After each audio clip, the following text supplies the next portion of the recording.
நீங்கள் இல்லாமல் நான் இல்லை. என் வாழ்வின் அழகே நீங்கத்தான். நான் நடந்த பாதையின் நிழல் போல தொடரும் உங்கள் காலடி தடம்தான். சின்ன தோல்வி வந்தாலும் இதுவும் ஒரு பாடம் சொல்லி என் கண்களில் நம்பிக்கை விதைத்த அந்த கைகள் இன்றும் நினைக்கிறேன்.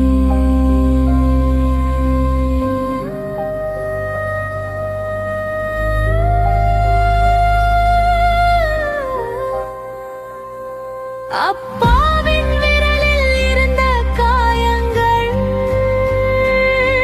நான் வாழ்ந்திட அர்த்தம் தருதே. அம்மாவின் தூக்கமில்லா இரவுகள் என் கனவிற்கு அர்த்தம் தருதே. அந்த வாசலில் நான் வெளியேறின நாளும் கவனமாக சொன்ன சத்தம் இப்போதும் கேட்குது பின்னாலே. நான்